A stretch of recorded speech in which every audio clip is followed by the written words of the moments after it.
So, for the first time, I just got done watching Oliver Stone's JFK. A couple days ago, within the last week, I watched Nixon as well. Um, I, lucky enough, the library in which right down 2 blocks away from where I live, I go to like six different libraries, um, primarily for videos, but I get books. I don't watch TV, just videos.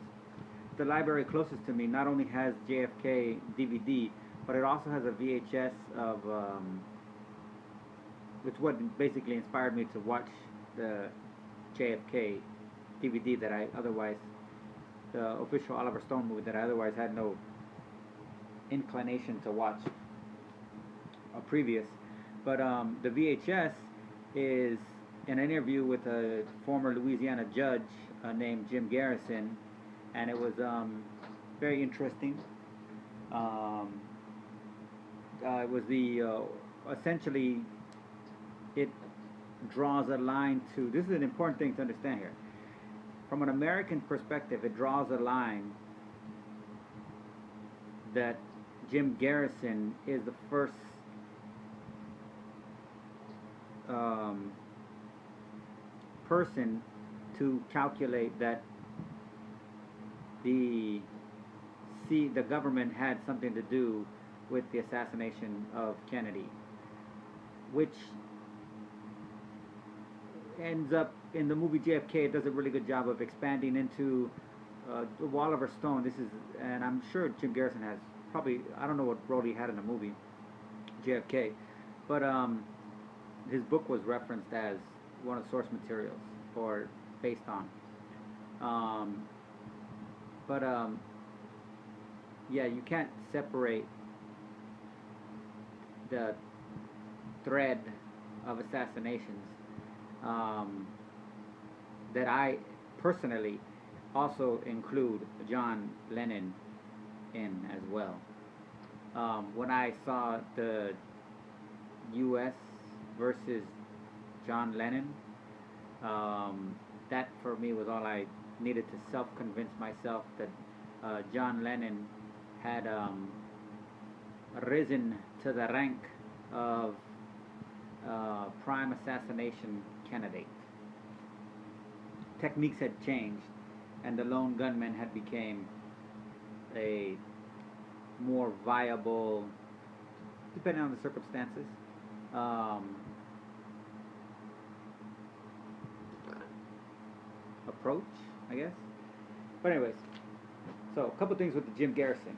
Number one, Jim Garrison is from Louisiana, and in that sense, I will hold Jim Garrison in my own personal purview, let it be here declared, to be of the lineage, so to speak, and not to get confused with genealogical um, character of Huey P. Long. I like a Huey P. Long. Huey P. Long did something very interesting. Huey P. Long was a senator, a United States senator from Louisiana, who took on the federal government, which is actually just a division of a. He didn't understand. Is a bigger. It's a small division of something bigger.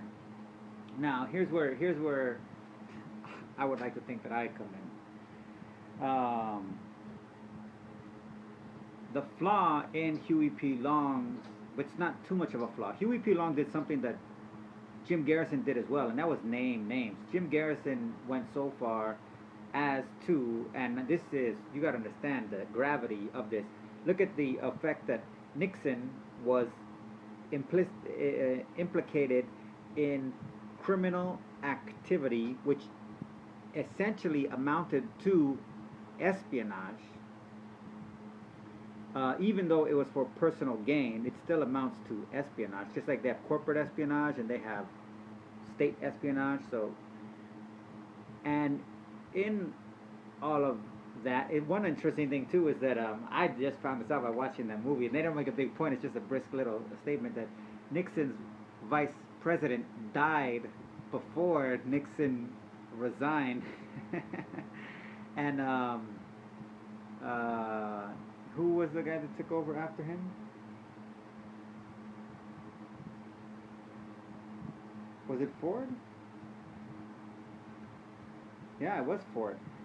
Ford, who happened to be on the Warren Commission along with the head former, two formers, head of the CIA, director of the CIA, and assistant director of the CIA, which were both fired by Kennedy, along with Gerald Ford, and I forgot who the other person. Oh, and the owner of Chase Manhattan Bank, the former CEO, whatever, of Chase Manhattan Bank. So, and then Gerald Ford through, not through, this is crazy shit, not through Nixon's impeachment process or his resignation, but through the timely or untimely death of Nixon's vice president, became the president. So, anyways, so here's the kicker. What I like these guys from Louisiana. I mean, I got this my first night in Louisiana. I'm as much as I don't claim to be a nice person, or as Carl Jung, whatever, associated sentimental with brutality. So, to be fair, I would say that I'm sentimental in more ways than probably I would ever be able to look into the mirror and recognize coherently. Um, but as such, um, Louisiana's got a place in my heart. NOLA. I've been there a couple times. I have good. You could say I have I have family everywhere. Come to think of it. But anyways, let's get distracting myself. Um, so Huey P. Long named names. Huey P. Long talked about the significance of Morgan and Rockefeller and Carnegie and the influence that they had on the United States government. And let's just erase the United States government and just deal with the United States, what's considered the general public.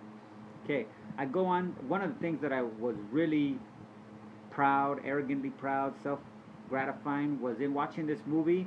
The argument that was presented in the case by Jim Garrison's closing statements. One incorporated the usage of the term of the designation of the American public as children, and the American government seen itself as the caretaker. And he did that in reference to the documents that have been sealed until 2029, as in the government sees the American public as too childish, which goes again. This has to do. This is where I get into the kicker. This is where the flaw is in both of these guys. The number one, they say, oh, okay, for Jim Garrison goes on to say, oh, it's one of the dark. He considered it a coup. It says, oh, it's one of the darkest days. I like to call it a Texas coup. I don't. I recognize. Okay, first of all, the Civil War never ended. That should be clear to anybody with a simple-headed brain. It sure is frickin' hell as frackadactally clear to the mother effing fools that live in the 12 poorest, which only means they contribute the least. There's a couple of different ways to look at poor. Okay, the way they apply poverty or poor to black people using stuff like welfare, while 70% of the people, because it can't be that much, because if you get into the numbers of how many black people are in this country, that's mind-boggling all of its own, in that there's so few. They don't stand a chance in frickin' hell. So, but apart from that, there's something like 70 to 80% of people on welfare are white. But on that note, I continually assert, and when you saw this in, I see this in John Marshall's, the Supreme Court, John Marshall's verdict over the Cherokees in favor of Georgia, in which he likens the legal status of the Cherokees to, this is an interesting thing, Americans, Baldwin said this, there's no such thing as white, and until white people need to come to grips with this crap. But so John Marshall, going as far back as I think it was 1880, possibly, when the Cherokee, might even 18, well, whatever. I got the book right here, coming to me, but I don't have time to look around for it or in it. It's not right here. So, anyways, goes on to associate the status of the Cherokees, and this is over the white person's head because they look at the Cherokees as beneath them. But the Supreme Court justice deemed legally, let me get my little Aztec god up in there, that the status of the Cherokees is equal to the status of the American citizen. And on that note, what Jim Garrison perceives in his brain to be a momentary coup, and there's a part of the movie where it says, supposedly Jack Ruby saying, you, the type of government's going to take over that's, something like never been before. If Jim Garrison would have connected a little bit more with his roots and Huey P. Long, he would have seen that what he was addressing went a little bit further back than just merely Kennedy. And again, what I assert is what is also these gentlemen's flaw. Huey P. Long gave his life because he did start to make progress towards his every man a king popularity, which is devastatingly brutal in a Kennedy type way. Any Kennedy, pick one.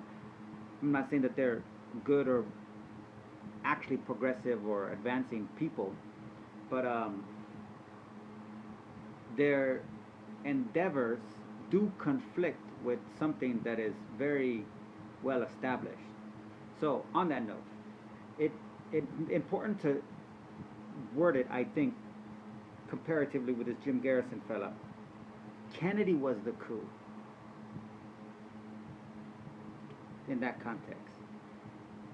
The death, the assassination ring or assassination domino effect that I'm just gonna put it up to John Lennon, but that starts. I mean, you get into Medgar Evans, and it's deep. Because status is not the sole designator for assassinations. As such, Kennedy was just one domino in a long line of dominoes that represent efforts towards an alternative force that threaten an ulterior force.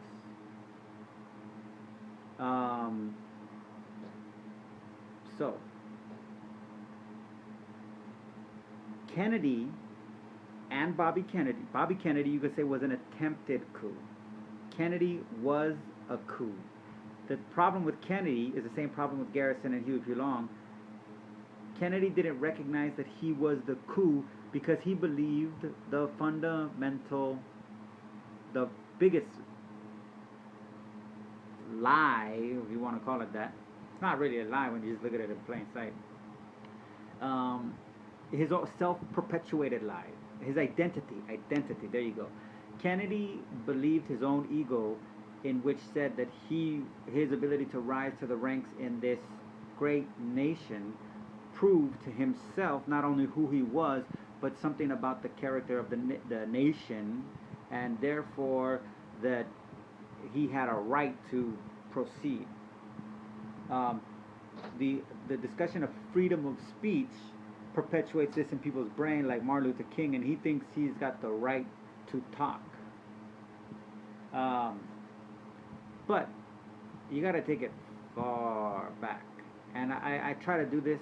I've heard this term before, but there's like a if there's a shadow government, and I believe there's a type of it's not really a shadow government, it's the frickin' government. Kennedy was the shadow government. Bobby Kennedy was an attempted shadow government. King was a shadow government. Civil rights movement was an attempt at a shadow government. The government is is uh, is the government, and if you want to give them a designation, I call them fascists. I implicitly identify them with any Abrahamic ideology as being their primary means of organization, or you want to call it mass manipulation, organization, same crap, different levels, I guess. Um, a motivational speaker, whatever. Um, but Washingtonians, and the way I would do this is to state that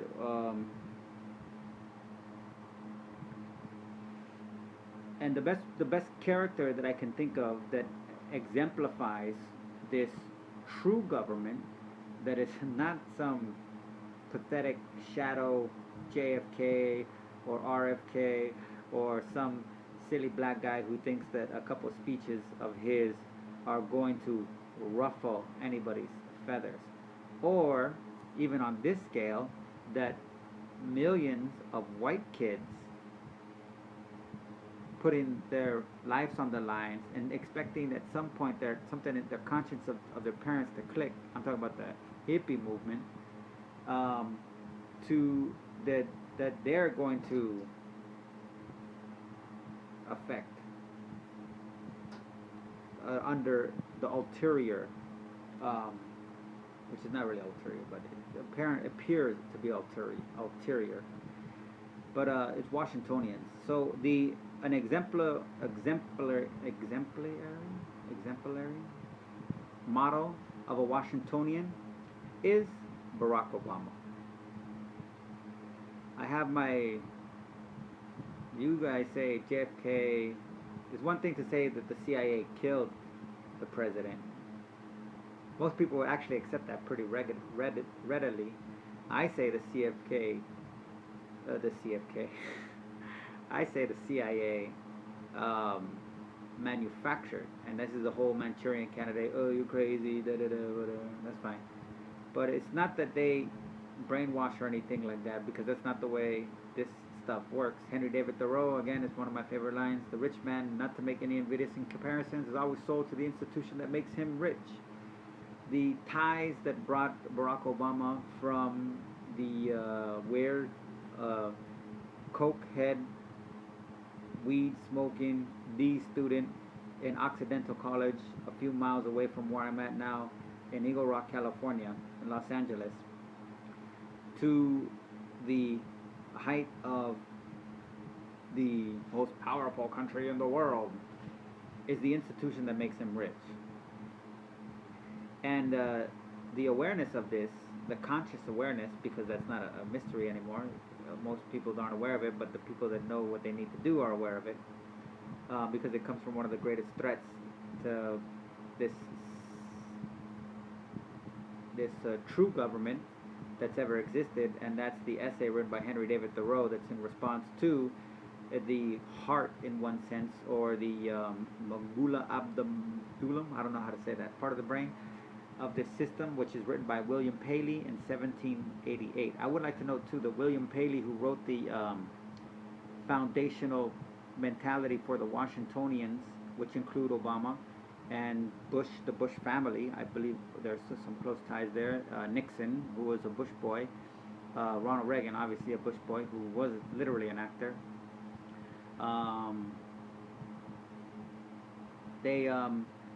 William Paley, that it was the first news broadcast to report Kennedy was shot was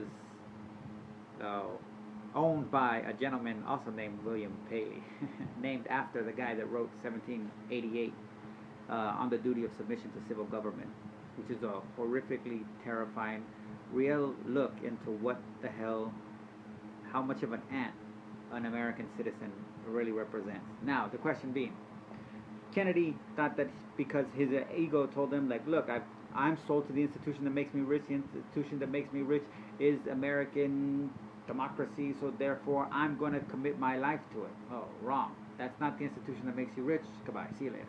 Martin Luther King used education and media and whatnot, and thought that pleading to the people or something like that. And he was very ambiguous too. He didn't really get into naming any. He was pretty, oh, LBJ, you know, he's trying, whatever. So, like I said, to me, Martin Luther King reached like junior high level. Um, uh, don't get me wrong, JFK was elementary school level. RFK started to get ready to graduate into high school. John Lennon, I think John Lennon was about to enter college. Um, but the crux of all of this is that you have to address first, in my theory, you have to address first the true government has been the same government since day one. The myth is that I don't care. The myth is that what everybody believes to be America exists or ever existed, and therefore there's some struggle between forces trying to take it away and forces trying to bring it back. When you see the reality is, in JFK's situation, it wasn't that someone took the real America away from Americans when they killed Kennedy. It was that when Kennedy got into office, some force, which was apparently democracy, or in one kind of sense, backfired, took the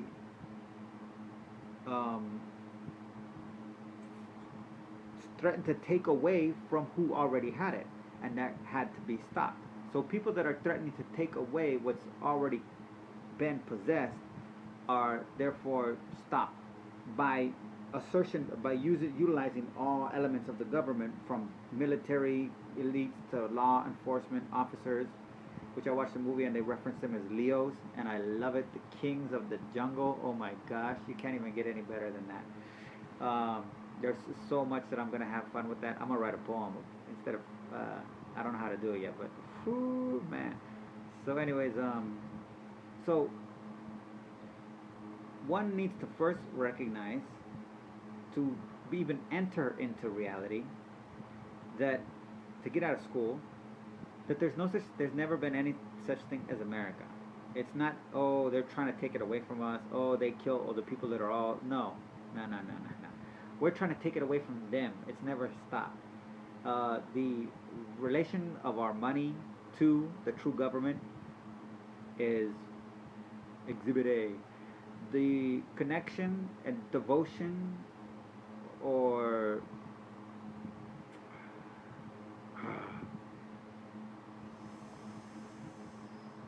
lineage of the Bar Association and its operations and its monopoly on legal counsel, which means you have to be a bar associate to be a lawyer, which is BS.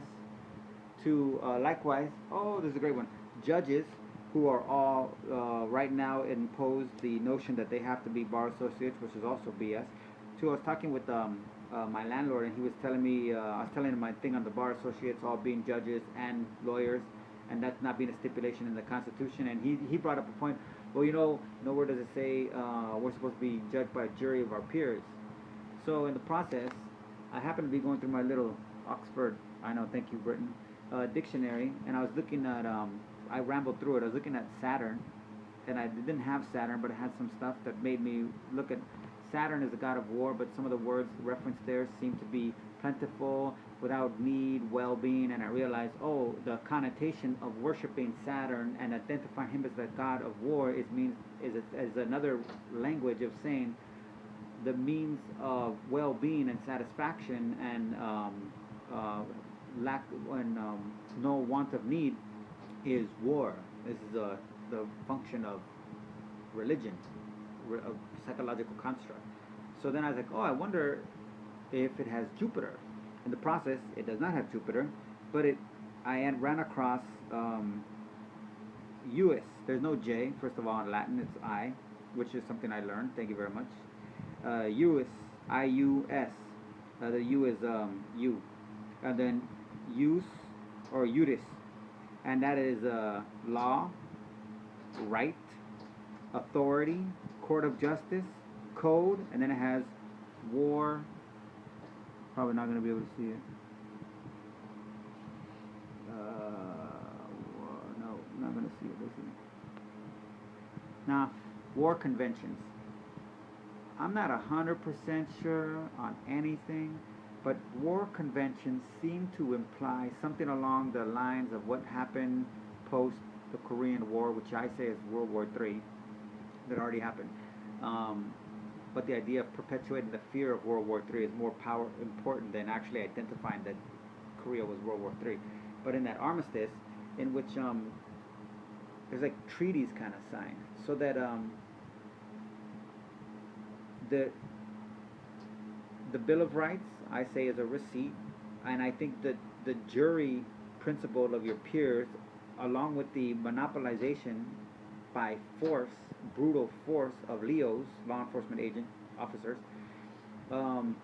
to assure that the bar maintains a total monopoly on these legal things, because England never gave up control, never lost control, it's had its influence and control threatened several times. That's why we've had 3 central banks. This is the 3rd one that we're on right now, and the previous 2 were adamantly opposed because of the direct ties to outside of America and where they sent the money. The Civil War, and how that was operated, and basically one is still going, first of all. But there's infighting. There are, and I do say the assassination of Kennedy was a coup of Texas in order to garner a greater centralization of the available power in it's what's known as the United States. But the sum of all sums of all sums is that there's no such thing as America. We're a proxy state of England, and that's freaking reality. I don't know what to say. No troop has ever fought for American freedom. That's the main crux of it. That's the hardest part to accept.